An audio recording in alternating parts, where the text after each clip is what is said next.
First move, find out who this car belonged to. I scoped out the street.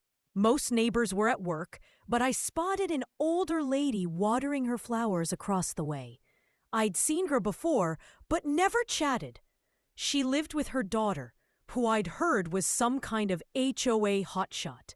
That daughter? Karen Mitchell. And oh boy, was I about to get schooled in Entitlement 101. I knocked on their door, and after a bit, this woman in her late 30s answered. Rocking faded yoga pants, a crumpled tee, and hair that screamed, I just rolled out of bed. Her vibe? Like I was annoying her just by existing. Before I could even open my mouth, she crossed her arms and gave me a look that said, You're wasting my time. Hey, I said, keeping it cool. I'm Jake from across the street. I think your car's in my garage by mistake. She didn't even flinch. Instead, she stepped onto the porch, shut the door behind her like she was gearing up for war, and said, Oh, sweetie, in a tone so condescending it made my skin crawl. I'm HOA president. I know exactly what I can do and where I can park. She sounded like she was declaring herself mayor of the universe. I kept my cool and said, It's my garage. On my property. She laughed like I just told the best joke ever. Show me the paperwork that says I can't use unused community space, she sneered, waving an old garage remote like it was her scepter. Until then, I'm parking there. End of story. That remote? Not mine. I had both of mine on my kitchen counter. This woman was using some leftover remote from the previous owner to waltz into my garage. This wasn't just entitlement. This was straight-up trespassing with stolen goods. Just then, a guy in his mid-40s strolled over from next door. He had kind eyes, but looked like he'd been dealing with nonsense for years. Morning, Jake, he said, shaking my hand. I'm Henry Larson, retired carpenter. Sorry about this mess. He shot Karen a look, and she bristled. Henry, this isn't your business, she snapped. Henry just gave a tired smile. Last year, she forced me to dismantle my custom pergola because it wasn't community standard. Took me 15 years to build it. Gone in a week. Karen's face went red. That pergola was hideous, Henry, and you know it. Some people don't get community standards. She turned back to me, all smug. Look, Jake, I'll keep parking there until you learn to share community resources properly. Maybe it'll teach you some responsibility. Then she strutted back inside, slamming the door. Henry and I stood there stunned. She's been like this since her divorce 6 months ago, he whispered. Lost her fancy house, moved back in with her mom, and she's been terrorizing the neighborhood ever since. I thanked Henry and headed home, my brain already spinning. This wasn't a simple mix-up. Karen Mitchell was targeting me, using her HOA title to bully someone she thought wouldn't fight back. Game on. Next morning, Karen's Corolla was still in my garage, plus she'd left a Starbucks cup and some crumpled napkins on my workbench. The nerve was almost impressive. She wasn't just parking, she was treating my space like her personal dump. But it gets better. I checked my email and found a neighborhood-wide blast from Karen. Subject line, urgent. Neighbor refuses to share parking. Safety concern. It was a masterclass in manipulation. She called me antisocial and potentially dangerous, claiming I was hoarding community resources and threatening families with my aggressive behavior. Total fiction, dressed up in official-sounding jargon to scare the neighbors. I printed every page of that nonsense and taped it to my garage door like a gallery exhibit. With a big sign, Community Education, HOA President shows off gaslighting skills. If Karen wanted to play the public shame game, I'd play too. A better plan brewing. As a tech guy, I know my way around security systems, so I dove online and found the perfect weapon. A high-end, smart garage lock I could control from my phone, complete with custom timers. Perfect for giving a trespasser just enough rope to hang themselves. I ordered it with next-day delivery and spent the evening geeking out over manuals. This wasn't just about getting Karen's car out. It was about teaching a lesson to someone who thought her title made her untouchable. Henry stopped by while I was unloading the boxes. When I told him the plan, his face lit up like a kid on Christmas. "You're gonna lock her car in there?" he chuckled. "Jake, that's genius. She's been bullying everyone for months. Nobody stands up to her because she threatens fines for every little thing." He spilled the tea on Linda Carter, Karen's BFF, who lived a few houses down. Linda was a realtor who loved spreading Karen's gospel. Together, they turned the neighborhood into a fear zone where people checked the HOA rulebook before planting a flower. Installation took all day, but by evening, I had a slick smart lock system that looked identical to the old one. Karen wouldn't suspect a thing until it was too late. I set a timer. It'd work normally for 7 days. Then locked down tight until I entered my code. The trap was set. That evening, Karen waltzed into my garage like she owned it, hauling in a folding chair, storage boxes, even a mini cooler. She was moving in. I watched from my kitchen as she rearranged my tools and tested the door, clueless that she was on my new system. Around 7 p.m., she brought 3 friends over for a garage tour. I could hear them cackling as Karen bragged about improving my space. "Jake should thank you for fixing this mess," one said. Another hesitated. "But Karen, isn't this his garage?" Karen's reply? "Community property is community property, dear. Some people need to learn to share." My blood boiled, but I stayed calm. The cameras I'd installed were recording everything. That night, I sipped coffee in my living room, watching Karen turn my garage into her personal HQ. She rearranged my tools, set up a workspace, and acted like she'd already won. The lock was armed, the trap was ready, and all I needed was the perfect moment to spring it. Coffee. Time for Phase 2 of Operation Karma. I booked a 10-day luxury trip to Maui. Oceanfront suite, spa days, snorkeling, the works. Worth every penny for the entertainment I was about to get. I set the lock timer to activate on day 7 of my trip, giving Karen time to get comfy before her world imploded. To seal the deal, I sent her a fake sad email. "Karen, you've made your point. I don't get community standards like you do. I'm going away for 10 days to reflect on my behavior. Use the garage to show me how it's done. Maybe I'll learn to be a better neighbor." Her reply? She forwarded it to half the neighborhood with a note. "Finally, some people can learn with proper leadership. Jake's starting to get how cooperation works." She and Linda even read it aloud on her porch, high-fiving like they'd won the Super Bowl. The next day, I handed Karen an envelope with fake remotes, playing the defeated neighbor. "I hope you'll teach me how to be better," I said, laying it on thick. She ate it up. "Don't worry, Jake. Some people need guidance to understand their role." That night, she threw a community improvement party in my garage. 15 neighbors, cheap wine, and store-bought cookies. Wine glasses.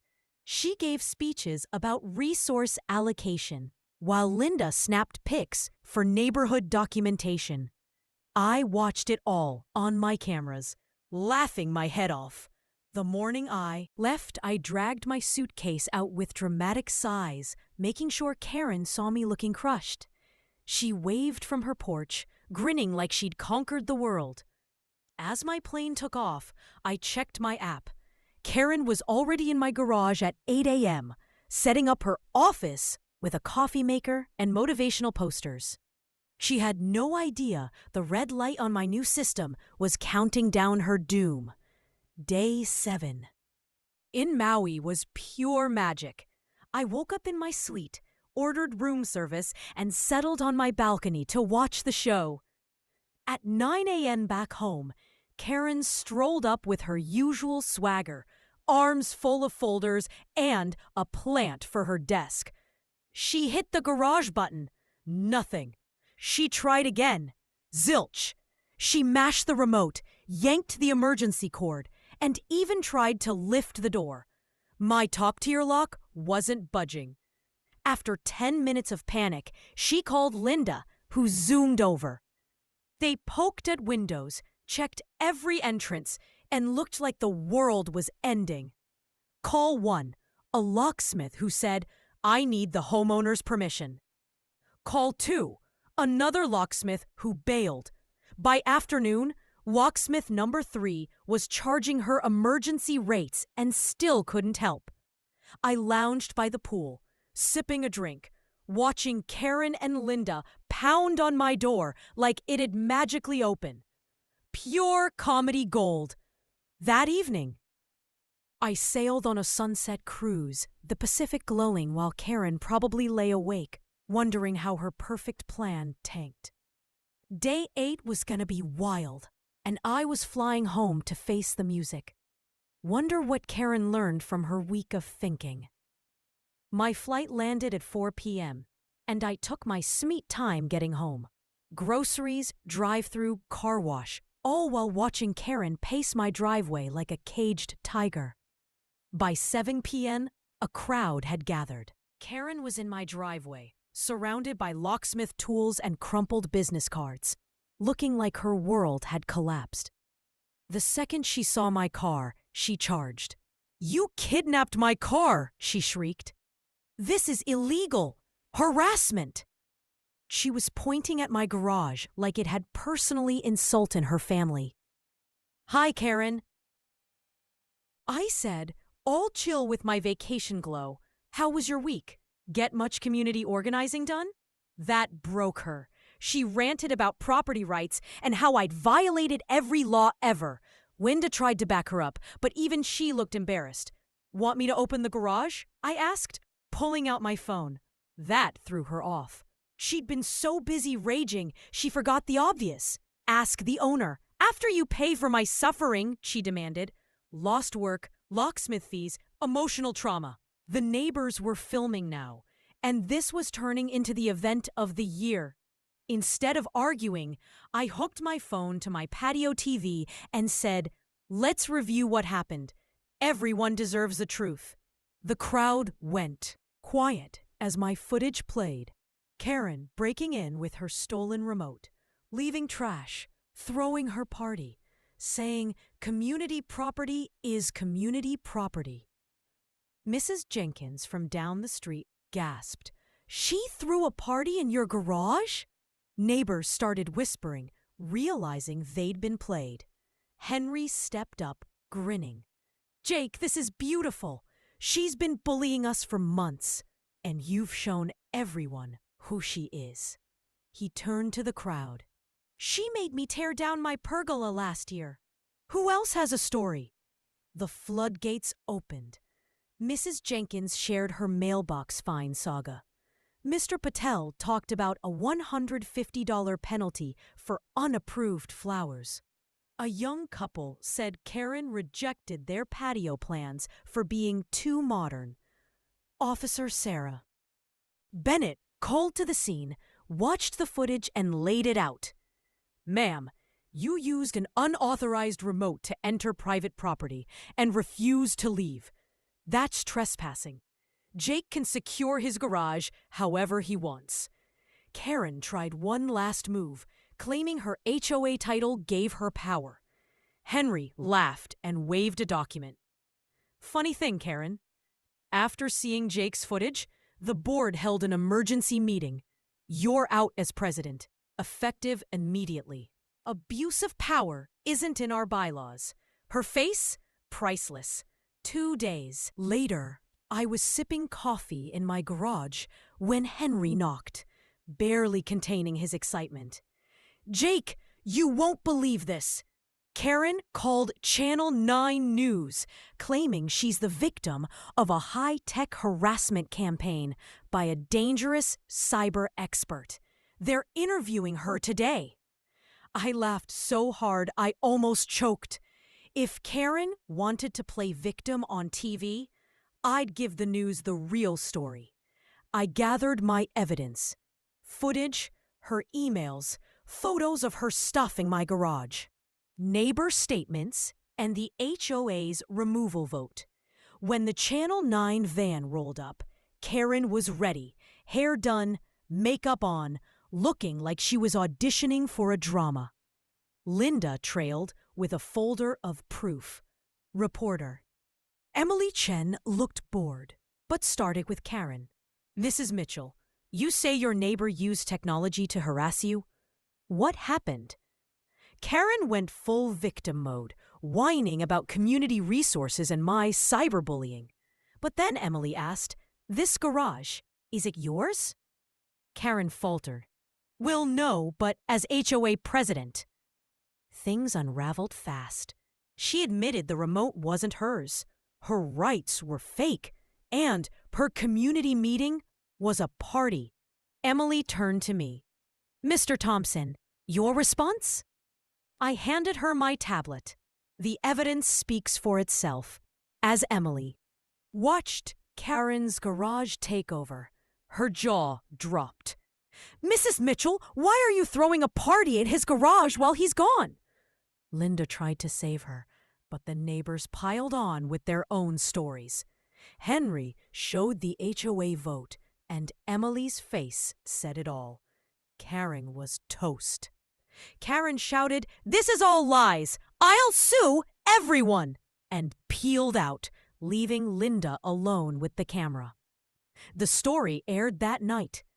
HOA president abuses power, gets locked out. It went viral, racking up thousands of shares and savage comments. Karen's insurance job launched an investigation, and she was suspended pending a review. The neighborhood?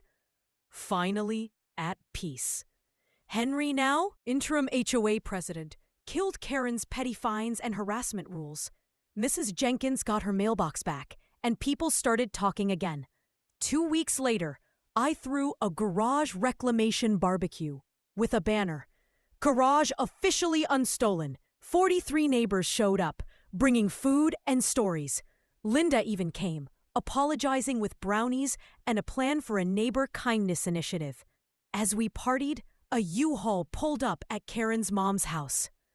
She was moving out, 3 states away, jobless after the news. Her ex-husband texted me, "Thanks for stopping her. She's done this everywhere we lived. Maybe this'll wake her up."